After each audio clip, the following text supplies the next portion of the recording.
In 2020, a software company went public on the New York Stock Exchange and raised $3.36 billion. Today, 751 of the Forbes Global 2000 companies rely on their infrastructure. That company is Snowflake.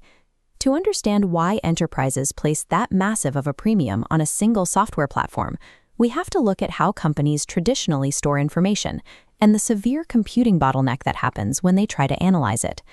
Most companies run their daily operations on an OLTP database. That stands for Online Transaction Processing. This architecture is built to handle millions of tiny, fast actions. When a customer adds an item to an online shopping cart or a payment goes through, the OLTP database logs it instantly. But problems arise when a company wants to look at the big picture. If an analyst tries to run a heavy AI model analyzing 3 years of global sales data to predict future trends, running that massive query on the operational database bogs down the servers and crashes the system.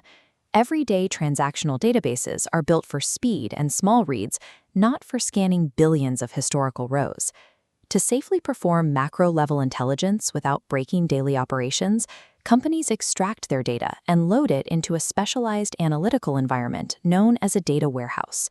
Early data warehouses were physical, on-premise servers. In these legacy systems, the physical hard drives for storing data and the computer processors required to analyze that data were permanently fused together in the same machine. This tightly coupled design carried a severe financial penalty.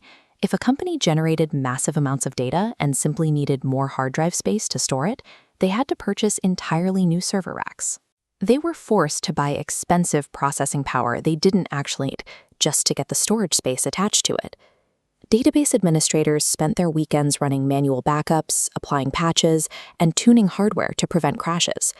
Companies were bleeding time and budget maintaining physical infrastructure rather than extracting insights from their data. Snowflake entered the market as a fully managed cloud-native platform. Organizations log in through a web interface, and all the clustering, maintenance, and manual tuning are handled entirely as a service. But their defining architectural innovation was how they solved the hardware trap. Snowflake physically separated those two functions, breaking the database into an independent storage layer and a distinct compute layer. Because these components are decoupled, the storage layer is highly elastic. Companies can dump terabytes of raw information into the cloud and pay pennies for the raw space without triggering a single processing fee. When it's time to run a complex AI query on all that data, Snowflake uses isolated compute clusters called virtual warehouses. Massive processing power can be spun up instantly to crunch the numbers and then immediately shut down.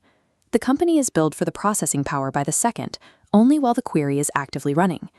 By severing the physical link between storage and compute, enterprise analytics transitioned from a heavy, fixed capital expense into a precise pay-as-you-go utility. Modern organizations don't just deal with neatly organized tables. They dump PDF files, server logs, and semi-structured objects into centralized cloud repositories, known as data lakes, like Amazon S3. Take a global food truck chain tracking its inventory. The raw data for their menu items is often trapped inside chaotic, deeply nested JSON code. Finding the individual ingredient list for a single dish, like mango sticky rice, requires probing through layers of unformatted text. Snowflake points directly to the external data lake and copies that raw data into its environment. Using built-in SQL commands, like the flatten function, analysts can instantly unspool that nested JSON code and organize the ingredients into a clean, queryable table.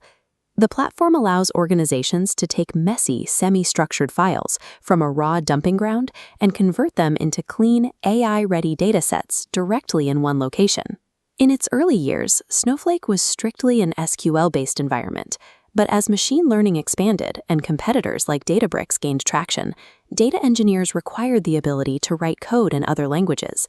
To meet this demand, Snowflake launched Snowpark, allowing data engineers to write complex machine learning models directly using Python and Java. They also automated intake with Snowpipe, setting up pipelines that continuously ingest new data the moment it lands. With these additions, Snowflake evolved past its origins as a static storage warehouse. It became an active, multilingual engine capable of supporting advanced data engineering.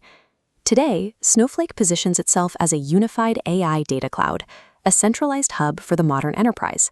A company can manage the entire data lifecycle, from extracting raw logs in Amazon S3 to structuring tables in SQL to running predictive machine learning models in Python, without ever moving their data to a separate system.